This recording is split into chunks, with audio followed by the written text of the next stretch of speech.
Bom dia, galera do primeiro ano. É uma satisfação estar com vocês aqui mais uma vez. Infelizmente, gravando, né? Eu gosto de estar ao vivo, né? Para poder interagir com vocês. Mas, infelizmente, a circunstância, né? Essa internet ruim, em virtude de fatores aí que a gente pode chamar de intemperismo, né? Mas fazer o quê? O importante é que estamos juntos e que nossas aulas vão ter sequência aí, tá legal? Então, assim, página 342, né? Vou rememorar aí algumas coisas, né? Uma vez que a gente está um bom tempo aí afastado por conta da avaliação de vocês na semana passada. Maria Luísa, eu não esqueci do seu pedido não, tá? Ainda não tive tempo de pesquisar lá no plural.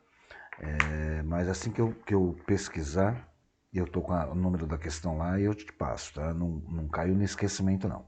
Então, assim, vamos lá, página 342. A 342, aula 22, 23, já sequenciando aí a 24, né? Não, 22, 23, 24, ela vai falar de agentes externos e internos de relevo. Obviamente já vimos alguma coisa, mas, né? Eu primo por detalhar para vocês um pouco mais, para que vocês tenham um maior entendimento. Então vamos lá nos agentes internos do relevo. Interno, 22, 23 agentes internos e 24 agentes externos. Na semana que vem a gente já entra com rochas, se eu não me engano, tá? Então assim, vamos procurar minimizar, detalhar para que não fique nenhuma dúvida. Antes de mencionar para vocês, antes de falar para vocês de agentes internos, né, de relevo e agentes externos de relevo, eu vou, antes de entrar na questão da apostila, eu vou mencionar algumas coisas aqui que convém, né, fazer algumas anotações e depois, se porventura tiverem dúvidas, lá nos comentários do link que eu vou disponibilizar para vocês, vocês têm a liberdade de colocar as dúvidas lá ou até mesmo no grupo. Não esquecendo de ir lá nos comentários, é necessário colocar o nome, número e série, né, para computar como presença, tá legal? Então, vamos começar. A página é 342, mas antes de entrarmos na apostila de vocês, convém lembrá-los que quando a gente fala de terremotos, erupções vulcânicas, maremotos, tudo isso são agentes formadores de relevo, tá? Então, dentro dessas questões de agentes formadores ou modeladores de relevo, como vento e chuva, a gente vai fazer um resuminho aqui, né? Verbalizar um resuminho aqui para vocês de como que isso se dá, tá legal? Então, assim, sabe aquela formação de relevo que você costuma ver quando você viaja, né? Você percebe, né, de diferenciadas formas de relevo. Isso só para caracterizar, só para mostrar para vocês que essas formações elas não são estáticas, né? Elas já não nascem daquela maneira. Eu posso dizer que elas têm atividades constantes.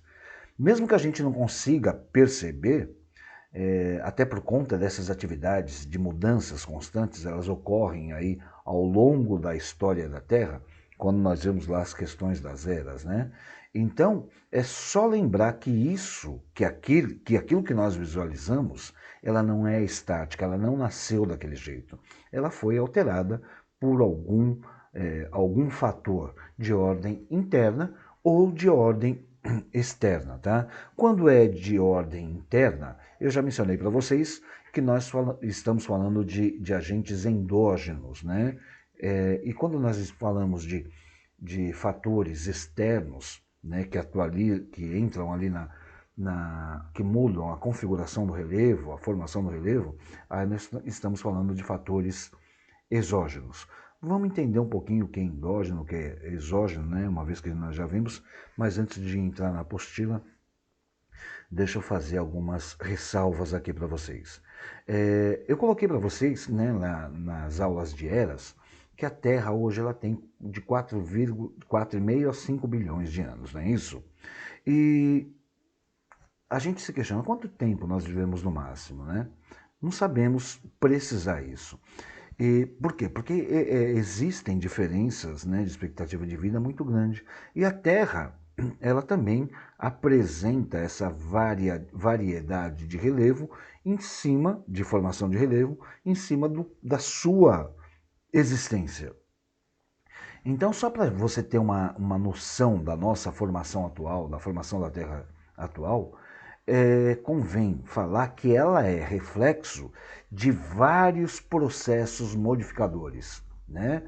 Então, esses processos modificadores é o que eu chamo de relevo interno e externo, tá? O interno, como eu já coloquei para vocês, né, eles são causados aí pelo tectonismo, vulcanismo e terremotos, né? O interno eu vou chamar de endógeno, né? Eles refletem em cima do tectonismo, do vulcanismo e dos terremotos. Esses três, né, formam o time de agentes formadores do relevo, que a gente chama de endógenos ou interno. Alguns autores, né, eles não utilizam essa expressão por considerarem também que eles também alteram e destroem o relevo de alguma maneira. Mas isso aí a gente vê depois. O tectonismo, né, ele tem um nome técnico, ele é chamado desdiastrofismo. Aliás, desdiastrofismo. Desdiastrofismo. O que é isso? É todo e qualquer movimento realizado a partir de pressões, né, oriundas da região localizada sobre o magma da Terra. Então, na medida que o magma sofre a pressão da Terra, ele vai reagir. De que maneira, professor? Se resfriando, causando aquilo que nós chamamos de tectonismo. Então, esses processos ele têm uma longa duração, né, sob o ponto de vista lá atrás de tempo geológico, né? Depois, na apostila de vocês, se vocês verem nas aulas anteriores, vocês vão ver algumas imagens da ação do tectonismo, tá? Essa pressão que eu me referi, ela pode correr por um longo prazo. Longo prazo, quando eu digo longo prazo, é tempo geológico, tá? E nós chamamos isso de eperogênesis, né? Quando ocorre em um prazo mais curto, é orogênese. Quando leva um prazo longo, eperogênese. Quando o espaço de tempo é curto, nós chamamos de orogênese. Tá claro isso? Então, dentre as paisagens formadas pelo tectonismo, nós temos aí as montanhas, as cordilheiras, os vulcões e todas as outras paisagens que posteriormente são novamente modificadas pelos agentes externos de transformações do relevo, tá? Então, é só para que vocês tenham uma noção de como isso ocorre, tá legal? Ainda antes de entrar, eu falei do tectonismo, agora eu vou falar do vulcanismo. Como que o vulcanismo ele interfere na estrutura e na formação do relevo? O vulcanismo ele é formado pelas erupções vulcânicas, claro, né? No qual a lava, quando derrete, né, do manto, quando ela é expelida, né, do manto através das falhas dentro da crosta terrestre, até chegar à superfície leva um período de tempo curto, né? E de todos os agentes internos, esse vulcanismo é o que apresenta a modificação mais rápida, porque ele vai ser, né, expelido e na medida que ele está descendo, ele já passa por um processo de resfriamento, já configurando, tá, aquilo que ele deixou como paisagem ao redor. Tá claro isso?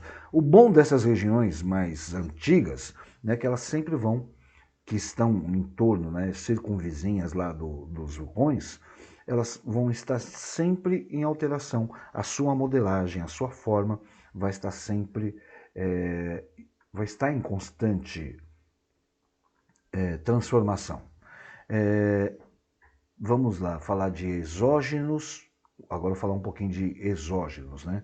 Quando eu falo de exógenos, são fatores externos, né, que modelam o relevo.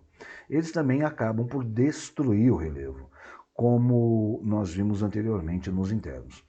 Os exógenos eles são facilmente observados, né, porque eles ocorrem em virtude de intemperismo. O que é intemperismo, professor? Eu esqueci. Intemperismo, mais uma vez, é o conjunto de fenômenos biológicos, químicos e físicos que vão degradar as rochas. O intemperismo químico é comum nas áreas intertropicais, né? Contando aí com as temperaturas mais elevadas, a quantidade de umidade e, obviamente, que ele vai quebrar, né, os elementos químicos aí das rochas. Já o físico, o intemperismo físico, ele conta com a atuação do vento, né?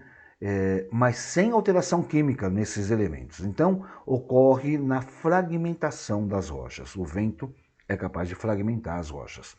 Falar em vento, vocês viram um vento aí da última semana, né? E outra maneira de transformar ou modelar o relevo é através da erosão pluvial. Quando eu falo de erosão pluvial, é aquela erosão causada pela pluviosidade, ou seja, pela chuva, né? Então, consequentemente, as áreas de encosta desmatadas, elas vão ser as principais áreas atingidas. Porém, não vai precisar necessariamente serem desmatadas, né? Quando em período intenso de chuva tiver naquela região, tá? Como exemplo, aí eu vou dar um exemplo bem triste, que foi quando desbarrancou os terrenos aí na serra, né, e vitimou vários estudantes. Outro tipo de erosão que existe, né, quando a gente fala de intemperismo, é a erosão fluvial. O que é erosão fluvial, professor? É a erosão causada pelas águas dos rios, né? Então, se a gente for analisar, a gente é capaz de perceber que pelo eixo dos rios, né, que eles são geralmente arredondados, vai haver aí um processo de lixiviação. O grande problema é que quando há desmatamento nas margens, né, surge também o assoreamento, no qual a água do rio ela perde a força, mas fica difícil de chegar até a sua foz. Então, quando ela perde a sua força e fica difícil de chegar até a sua foz, ela vai ficando agrupada em determinado local, modificando a modelagem desse local. Tá legal? Tá claro isso? Nós temos também a erosão glacial, né? Quando fala de erosão glacial, já nos remete aí à Era do Gelo, né? Quem não assistiu, é bom assistir esse filme bacana. Então, a erosão glacial é um desgaste formado em áreas com gelo, né, em um período do ano. O ato de congelar e descongelar, tá bom? Obviamente que esse ato de congelar e descongelar, ele vai agredir diretamente a rocha, principalmente quando ela está em estado com água, né, nas suas proximidades. Então, quando a rocha está com água nas suas proximidades, nós chamamos isso de fiordes, tá? Nós temos outros tipos de erosão, a da abrasão marinha, que é causada pelas ondas do mar, né? Quando a onda do mar bate constantemente, ela fica batendo, as ondas do mar, ela fica batendo em uma parede natural, obviamente que essa parede ela vai, pelo fato dela ser agredida continuamente por essas ondas, né, ela vai sofrer algum tipo de desgaste. Esse desgaste nós chamamos de abrasão marinha, tá legal? Depois nós temos a erosão eólica, né? Não preciso nem comentar que a erosão eólica é aquela que tem como consequência a mudança da sua modelagem pela impetuosidade dos ventos, né? Então, de tanto haver vento naquela região, obviamente que vai haver um desgaste natural. Esse desgaste natural pela ação do vento é chamado de erosão eólica, tá? Bom, eu acredito que seja isso os fatores mais importantes. Depois a gente vendo na apostila de vocês, consequentemente, se houver mais alguma coisa que convém enfatizar ou destacar, a gente volta lá. Tá legal? Ó, então eu vou parar essa aula aqui para já em seguida vou disponibilizar o link dessa aula para em seguida disponibilizar o link da outra aula. Tá legal? Já já a gente volta.